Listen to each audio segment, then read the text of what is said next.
और इंशाअल्लाह जब तक नबी के दीवाने रूए जमीन पर रहेंगे वो नबी का दामन भी नहीं छोड़ेंगे और आशिके नबी का दामन भी नहीं छोड़ेंगे। आज लोग एतराज करते हैं ये मसलक के आला हजरत क्या है। मसलक के आला हजरत एक नया मसलक है। मसलक के आला हजरत का पैगाम ये नया पैगाम है। मसलक के आला हजरत का उन्वान ये नया उन्वान है। लेकिन ऐसे दरीदा जहनों से हम कहना चाहते हैं कि आला हजरत का पैगाम कोई नया पैगाम नहीं है, बल्कि आला हजरत का पैगाम वही है जो पैगाम मखदूम सुन्ना है। आला हजरत का पैगाम वही है जो पैगाम गरीब नमाज है। आला हजरत का पैगाम वही है जो पैगाम सैयद सालार मसूद गाजी है। आला हजरत का पैगाम वही है जो पैगाम गौसे आजम है। आला हजरत का पैगाम वही है जो पैगाम इमाम आजम है। आला हजरत का पैगाम वही है जो पैगाम इमाम शाफई है। आला हजरत का पैगाम वही है जो पैगाम इमाम मालिक है। आला हजरत का पैगाम वही है जो पैगाम इमाम अहमद इब्ने हंबल है। बल्कि हमें कह लेने दिया जाए शहीद करबला का पैगाम पैगाम रजा है। सिद्दीक़ अकबर का पैगाम पैगाम रजा है। फारूक आजम का पैगाम पैगाम रजा है। उस्मान गनी का पैगाम पैगाम रजा है। हजरत मौला अली का पैगाम पैगाम रजा है। बल्कि इमामुल अंबिया का पैगाम पैगाम रजा है। और जब ये तमाम पैगामात इकट्ठा जमा होते हैं तो एक गुलदस्ता मोहब्बत बनता है। उसी गुलदस्ता मोहब्बत को हम सुन्नी मसलक के आला हजरत कहते हैं। आज लोग कहते हैं चार ही मसलक थे, ये पांचवा मसलक कहां से आ गया? कहते कि नहीं कहते? चार ही मसलक थे, ये पांचवा मसलक कहां से आ गया? कल तक सिर्फ मसलक के इमाम आजम था, मसलक के इमाम शाफई था, मसलक के इमाम मालिक था, मसलक के इमाम अहमद इब्ने हंबल था। ये पांचवा मसलक मसलक के आला हजरत कहां से आ गए? तो हम उन लोगों से कहना चाहते हैं कि अल्लाह के रसूल सल्लल्लाहु अलैहि वसल्लम ने कलमा एक दिया, दीन एक दिया, मजहब एक दिया। तुमने ये चार मसलक कहां से पैदा कर लिए? सिद्दीक़ अकबर ने कलमा वही पढ़ा, ला इलाहा इल्लल्लाह मुहम्मदुर रसूलुल्लाह। फारूक आजम ने वही कलमा पढ़ा, ला इलाहा इल्लल्लाह मुहम्मदुर रसूलुल्लाह। उस्मान गनी ने वही कलमा पढ़ा, ला इलाहा इल्लल्लाह मुहम्मदुर रसूलुल्लाह। मौला अली ने वही कलमा पढ़ा, हजरत बिलाल ने वही कलमा पढ़ा, हजरत ज़ैद बिन हारिसा ने वही कलमा पढ़ा, हजरत अबू हुरैरा ने वही कलमा पढ़ा, हजरत जाबिर इब्न अब्दुल्लाह ने वही कलमा पढ़ा, शहीद करबला इमाम अली मकाम ने वही कलमा पढ़ा। और सच तो ये है कि आज भी अगर कोई मजहब इस्लाम के अंदर दाखिल होना चाहता है तो उसे कलमा यही पढ़ना पड़ेगा, ला इलाहा इल्लल्लाह मुहम्मदुर रसूलुल्लाह। अल्लाह के सिवा कोई माबूद नहीं, मोहम्मद अल्लाह के सच्चे रसूल हैं। तो नबी ने दीन एक दिया था।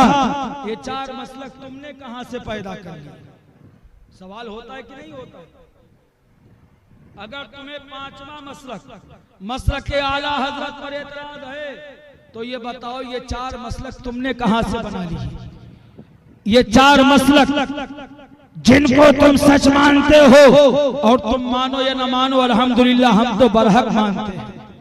और इन चार मसलकों में से जो किसी मसलक को न माने, जैसा कि एक जमात ऐसी भी है जो कहती है कि मसलक के इमाम आजम की क्या जरूरत, मसलक के इमाम शाफई की क्या जरूरत, मसलक की क्या जरूरत, मसलक के इमाम अहमद इब्ने हंबल की क्या जरूरत है? कुरान और हदीस हमारे लिए काफी है, कुरान रहबरी के लिए काफी है, हदीस रहबरी के लिए काफी है। हमें किसी मसलक की क्या जरूरत है?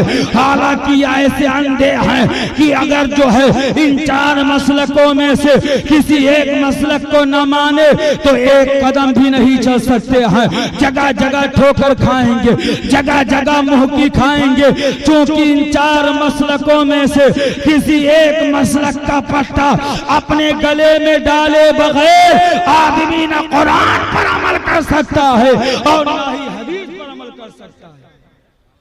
हालांकि कुरान के अंदर हर चीज का बयान है, हदीस मुस्तफा के अंदर हर चीज का बयान है, लेकिन समंदर के अंदर मोती होता है, लेकिन निकालने के लिए गव्वास की जरूरत है, निकालने के लिए तैराक की जरूरत है। जब तक आदमी माहिर नहीं होगा, गव्वास नहीं होगा, समंदर के अंदर मोती निकालना तो बहुत दूर की बात है। वो चंद कदम चल भी नहीं सकता है, थोड़ी देर ठहर भी नहीं सकता है। समंदर के अंदर बगैर तैराकी के अगर कोई जाएगा तो उसकी जान चली जाएगी। अल्लाहु अकबर कबीरा, वो जान से हाथ धो बैठेगा। ऐसे ही कुरान और हदीस को अगर बगैर इन मसलकों की तायीद के, इन मसलकों की रहबरी के अगर कोई आम आदमी उसके अंदर गोता लगाने की कोशिश करेगा तो वो ईमान से हाथ धो बैठेगा। क्योंकि मैं आपको मिसाल के तौर पर समझाऊं, अल्लाह के रसूल सल्लल्लाहु अलैहि वसल्लम की बारगाह में एक सहाबी हाजिर हुए, अर्ज करते हैं या रसूल अल्लाह अलैहिस्सलाम, क्या रोजे की हालत में अपनी बीवी के साथ मुलाकात करना जायज है? क्या मुबाशरत कर सकते हैं, यानी बोसो किनार हो सकते हैं? अल्लाह के नबी सल्लल्लाहु अलैहि वसल्लम ने इरशाद फरमाया, हाँ जायज है, कर सकते हो। लेकिन उसी बुखारी शरीफ के अंदर ये इस तरह की भी हदीस पाक मौजूद है। एक सहाबी रसूल और हाजिर होते हैं, उन्होंने पूछा या रसूल अल्लाह अलैहिस्सलाम, क्या रोजे की हालत में बीवी के साथ मुलाकात किया जा सकता है? क्या मुबाशरत की जा सकती है? क्या बोसो किनार हुआ जा सकता है? अल्लाह के नबी सल्लल्लाहु अलैहि वसल्लम फरमाते हैं, नहीं, दुरुस्त नहीं है, जायज नहीं है। तो दोनों तरह की हदीसें बुखारी के अंदर मौजूद है। ऐ उड़ीसा के गैर मुसलमानों, पकड़ो इन गैर मुकल्लिदों को और इनसे पूछो कि आखिर कौन सी हदीस पर अमल किया जाए, कौन सी हदीस को छोड़ दिया जाए। अल्लाह के नबी सल्लल्लाहु अलैहि वसल्लम ने एक हदीस पाक में फरमाया है मुलाकात करना जायज और दुरुस्त है, और एक हदीस पाक के अंदर है मुलाकात करना जायज नहीं है। तो आखिर कौन सी हदीस पर अमल किया जाएगा, कौन सी हदीस को छोड़ा जाएगा, किस हदीस पर अमल होगा और किसे तर्क किया जाएगा? कसम खुदा की कयामत आ जाएगी, लेकिन किसी गैर मुकल्लिद की मां ने इतना दूध नहीं पिलाया है कि दोनों हदीसों को सामने रख करके और ये फैसला कर दे कौन सी हदीस पर अमल होगा और कौन सी हदीस को छोड़ा जाएगा। लेकिन वो तो इमामुल अइम्मा है, सिराजुल गुम्मा है, काशिफुल गुम्मा है, हजरत इमाम आजम अबू हनीफा है।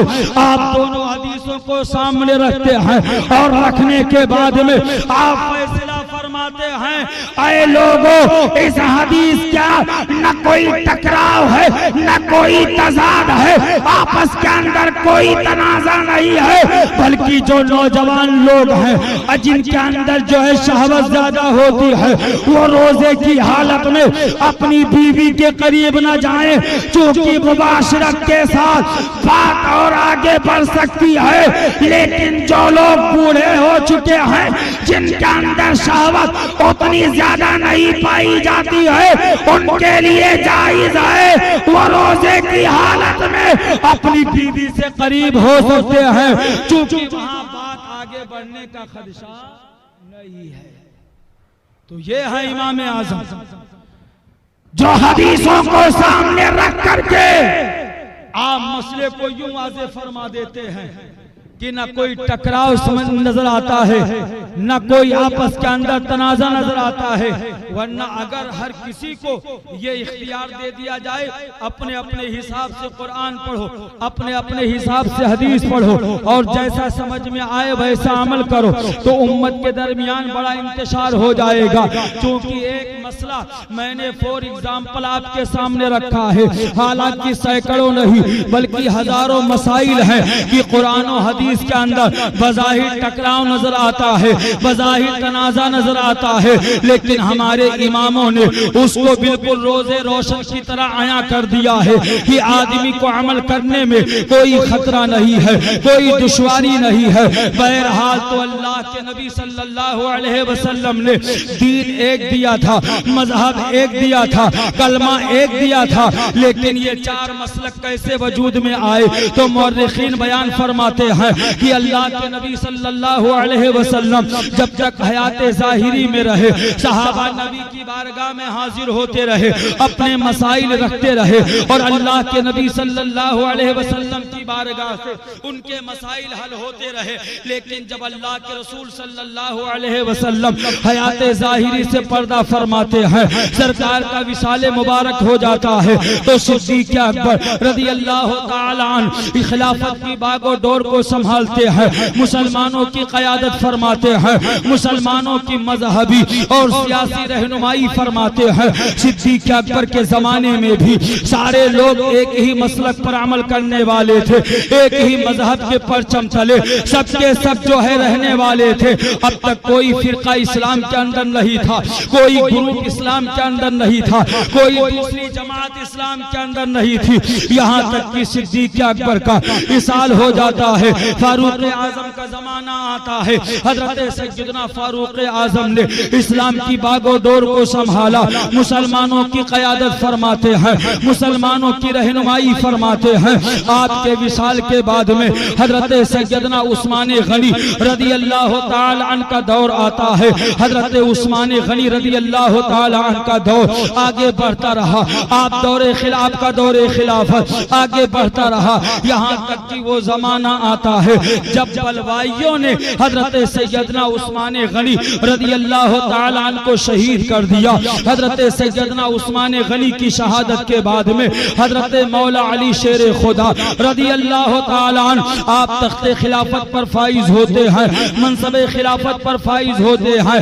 हजरत सैयदना अली कर्रमल्लाहु ताला वजहुल करीम मनसबे खिलाफत पर फाइज हुए, तो उस वक्त कुछ लोगों ने यानी हजरत अमीर मुआविया और कुछ सहाबा ने हजरत मौला अली शेर खुदा से कहा, ऐ मौला अली, हजरत उस्मान गनी रज़ी अल्लाह ताला अन्हु को मारा गया है, उनको शहीद किया गया है, उनको कत्ल किया गया है, लिहाजा उनके कातिलों पर हुक्म क़िसास नाफिज फरमाइए, उनके कातिलों पर मुआखज़ा कायम फरमाइए, उनके कातिलों को गिरफ्तार कीजिए। हजरत मौला अली शेर खुदा ने हिकमत व मसलहत के पेश नजर आपने कोई हुक्म जारी न फरमाया, आपने कोई हुक्म नाफिज न फरमाया। बात होती रही, बात आगे बढ़ती रही, यहाँ तक कि जंग की नौबत आ जाती है। हजरत अमीर मुआविया की जानिब से एक लश्कर है, हजरत अली कर्रमल्लाहु ताला वजहुल करीम की जानिब से भी एक जमात मौजूद है। दोनों में बात बढ़ती है और बढ़ते बढ़ते जंग की नौइयत सामने आ जाती है। मौला अली शेर खुदा और हजरत अमीर मुआविया रज़ी अल्लाह ताला अन्हु के दरमियान बड़ी अजीम जंग होती है। उसी जंग को जंग के सिफ़ीन कहा जाता है। बहुत सारे लोग जिनको तारीख पढ़ना नहीं आता है, हिस्ट्री पढ़ना नहीं आता है, तारीख पढ़ना नहीं आता है, वो लोग इस तारीख को पढ़ने के बाद, इस जंग की तारीख को पलटने के बाद में कभी हजरत मौला अली पर बात करते हैं, कभी अमीर मुआविया को गाली देते हैं। लेकिन ऐ सुन्नियों, मौला अली भी हमारे लिए काबिले एहतराम है और हजरत अमीर मुआविया भी काबिले एहतराम है।